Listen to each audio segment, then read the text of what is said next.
Hey guys, what's up? This is Paul Price, and today I want to talk to you a little bit about how to tenant-proof your rental properties. And before we get started, if you'll do me a favor, press that like button, and if you haven't already, go ahead and subscribe to our channel and press that bell for notifications. Let's get started.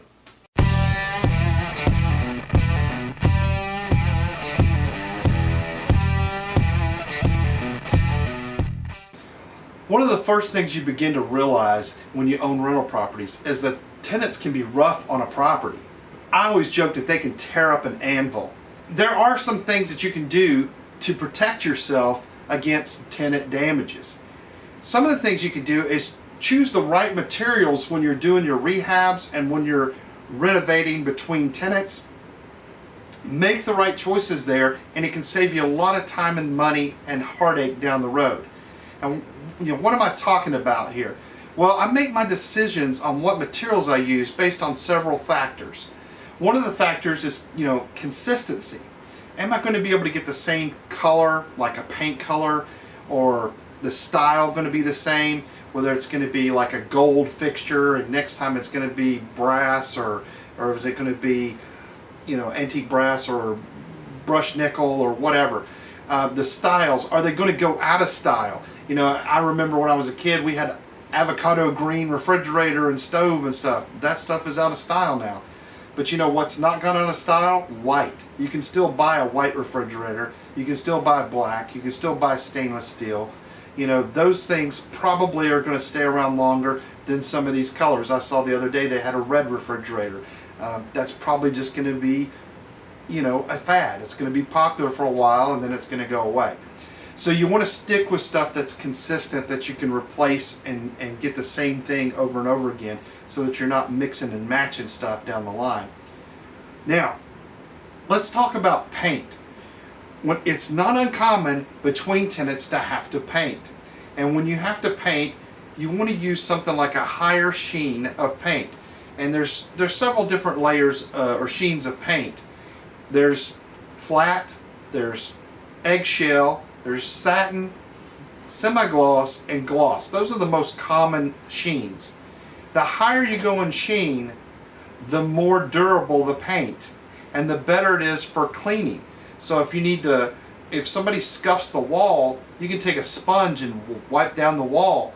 If it's flat or satin or eggshell, if you try to wipe the wall down, it's probably going to take the paint off. Always use at least a semi-gloss, and it gives you a lot more durability, it lasts longer, and it's cleanable. I also always use the same paint color on every rental that I have. I picked antique white. Now, why did I pick antique white? Well, I didn't want to pick basic white, and antique white was only one of the two colors that Home Depot carries in a 5-gallon bucket all the time, pre-mixed.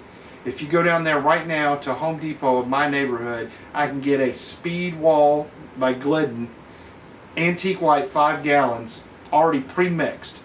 Now, why do I like the pre-mixed? Because it's going to be more consistent. If you want to go with taupe or gray or some other color, every time you wanted to get that paint, you would have to go in and have it mixed. And you have to buy what's called a tent base. And you can buy a 5-gallon tent base, but you've got to take it up to the counter, find the paint color, they've got to put it in their machine, they've got to mix it, and you've got to hope that it's going to mix to match like the other. If you've already painted it that color before, mix it match, because if it doesn't, you're going to have two different colors or two different shades, and you're going to have a hard time blending it. I found it's better to buy the pre-mixed antique white. It's already mixed at the factory, and it's easier. I don't have to wait for them to mix it. I don't have to wait in line or anything. I just go grab it off the shelf, throw it on the cart, take it and go. And buying it in 5 gallons at a time is much cheaper. Now, on my lower and middle income properties, I'm going to paint everything the same color. And I mean everything. I'm going to paint the ceilings, the trim, the doors, everything gets antique white. I don't care. I just paint it everything antique white. I don't have to worry if I bump the ceiling with a roller, it's going to be painted the same color anyway. Typically, if you get into a higher end home, I may paint the trim like a bright white and then paint something different. but I don't do that very often. Most of my homes are low to middle income. And if you want to decorate the house, let them put pictures up and things like that. I don't really worry about, you know, it being kind of bland and kind of sterile looking. I'm just trying to make it easy for me to do and make it quick for me to get in there and paint it and re-rent it.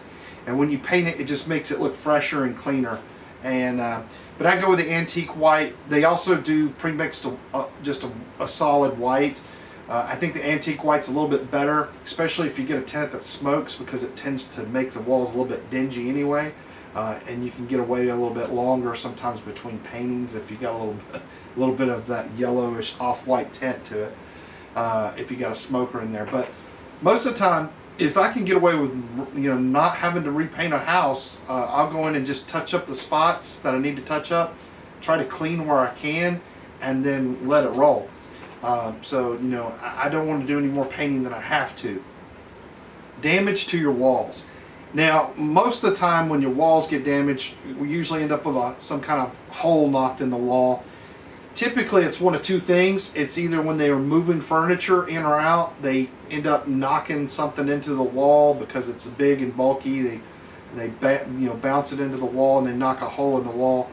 Or, more commonly, it's a doorknob.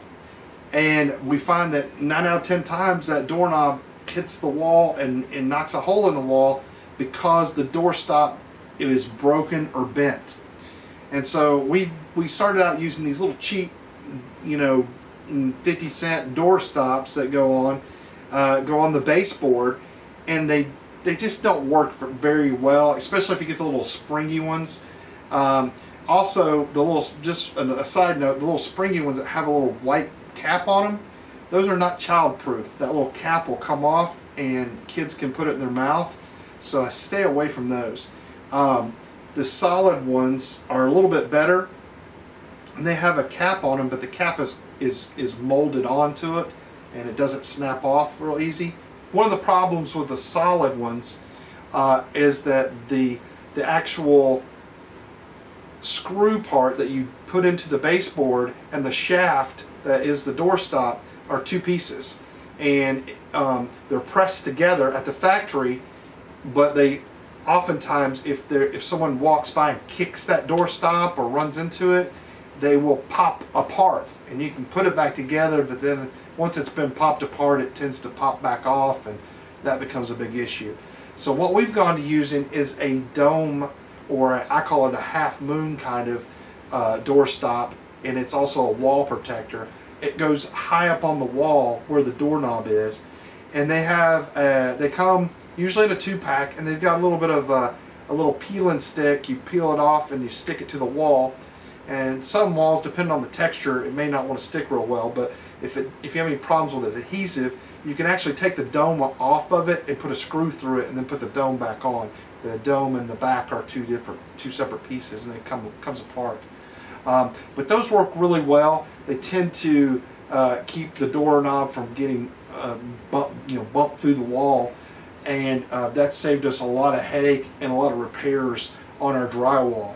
So something to make sure of when you walk through a house after it's been rented. Make sure that your door stops are in place, and I would recommend using the dome ones at least on the high traffic doors, like your front doors and things like that, the ones that get opened and closed a lot, and those tend to get slammed into the wall more often than the other doors throughout the house. Okay, let's talk about flooring. Over the last 20 years, there have been many advances in flooring, and we've tried most of them. We've done the click-lock, and we've laminate, and we've done commercial grade carpet. We've done the no glue linoleums. We've tried the vinyl plank flooring, and there's the best one that we've found so far is the vinyl plank flooring. And what I really love about vinyl plank flooring is that it is waterproof, it is durable, and you can get it in flexible or rigid variety. The rigid is a click-lock design, and it snaps together, and you can get the flexible, which uses an adhesive edge to tie together. We use the flexible because a lot of our properties have rolling floors because they're older homes and things like that, and that makes it a little easier to install over an uneven floor surface. Also, Uh, it's just easier to install overall because it can be cut with a razor knife, and you can get down on the floor, you can measure it, cut it, and just snap it to break.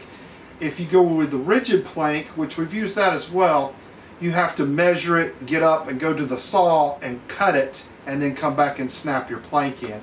So there's a lot more time running back and forth with the saw, and that really greatly extends the installation time. But vinyl plank flooring works really well. It's a much better option than carpet. It doesn't hold odors, and it doesn't stain, and it doesn't have those problems that carpet has. And carpet's a little more expensive to install because you have the pad and you have to have the tack strips and all that other stuff. This is easy to install, and it can be done by you. You can install it yourself, even if you've never done floors before. It's pretty simple. It doesn't take long to get a hang of. And by the way, the flexible plank is also a little more economical than the rigid plank. It's usually about 50 cents to $1 less per square foot. So that's another reason why we like the flexible plank vinyl flooring. Good durable stuff. We've been putting it in for several years now, and it's held up really well. So we'll probably continue to use that going forward. If you need to replace cabinets, I would stay away from particle board.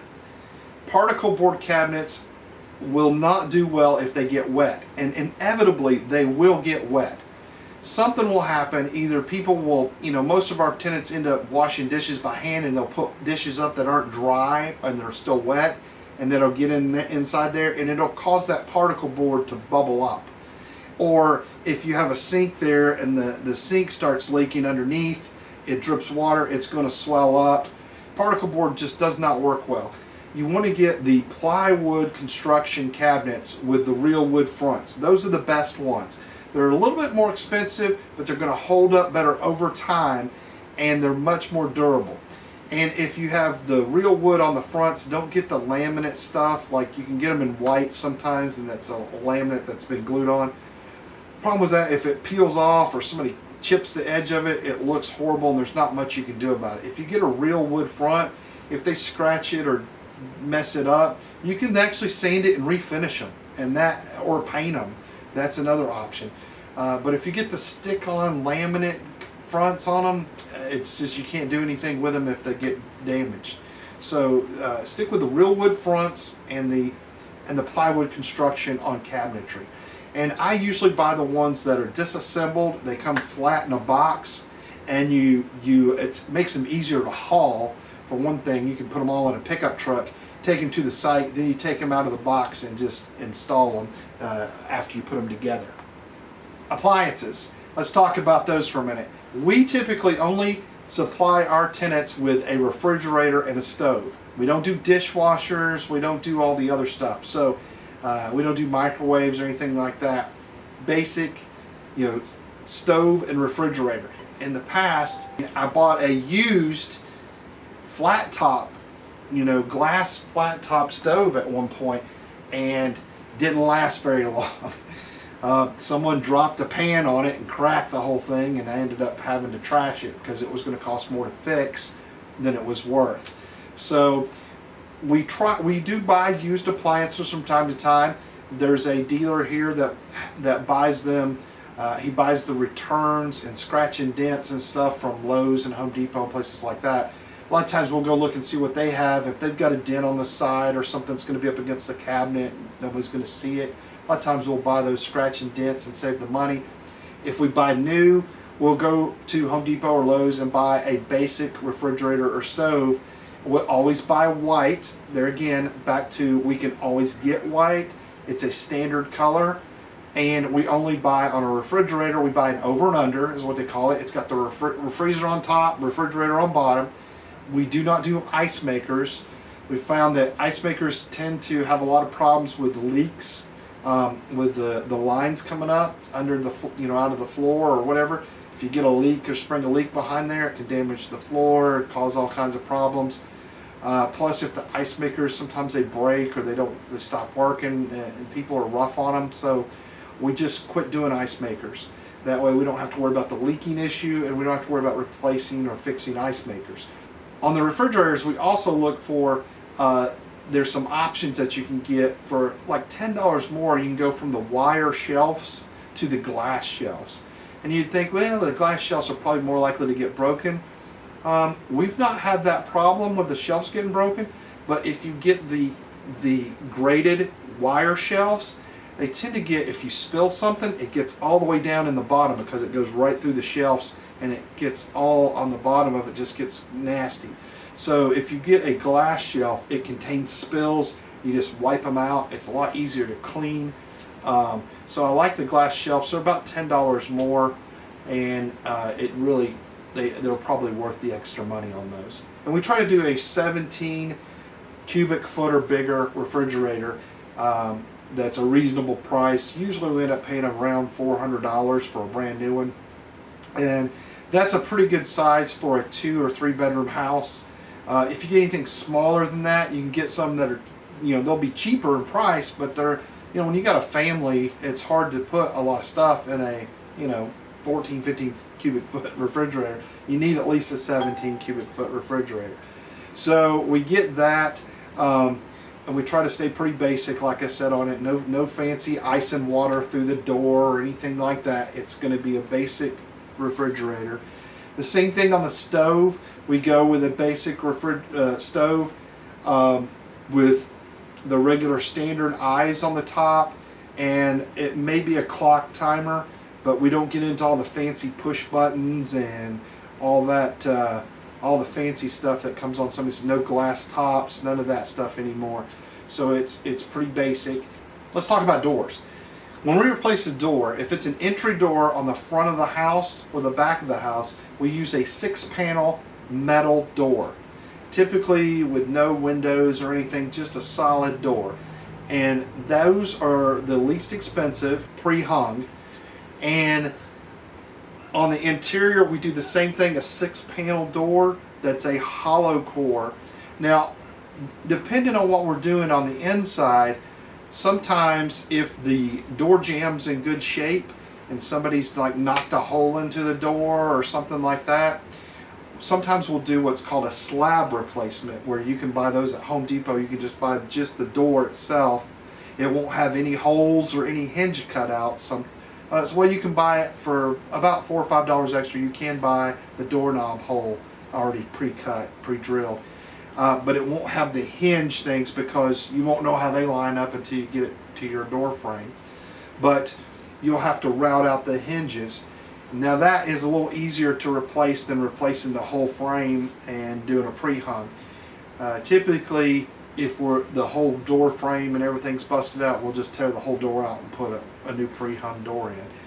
But 6 panels have always been pretty, or for the last 20 years or so, have been pretty standard and are kind of the classic door to use right now. So I think it's going to be in style for a while, and so that's what we're going to stick with, is a basic 6-panel door throughout the house, on the front doors and on the interior doors.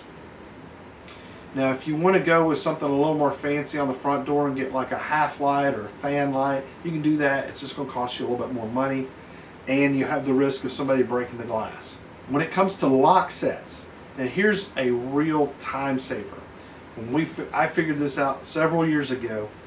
If you have multiple units, and when you start getting a lot of units, Locksets will drive you nuts, because you're going to go out and you're going to buy a Lockset, and every time you have somebody move out, you're going to have to change the Locksets to rekey it, and you end up with tubs full of. I would have these big plastic tubs full of Locksets, and I would take painter's tape and write the date and what address and all that and stick them on there, so I know which house it came out of and when the last time that lock was used. That was kind of my system. I found out a few years ago that Kwikset makes a lock system called the Smartkey system. Now these Locksets, you can buy, we usually put a doorknob and a deadbolt in, and they come in a combo, what they call a combo pack, and you can buy a cheap combo pack for about 20 bucks. These cost about $50. They're like $49.95 or something like that. The Smartkey system not only it's a little more expensive, but it's a much nicer lock set. It's a much heavier duty lock set. You can actually pick up the lock set and it weighs more. The actual knob is not hollow, it's like a solid. You can feel it, it's real solid construction. The deadbolt is a little bit heavier duty, and the actual strike plates are a little bit nicer.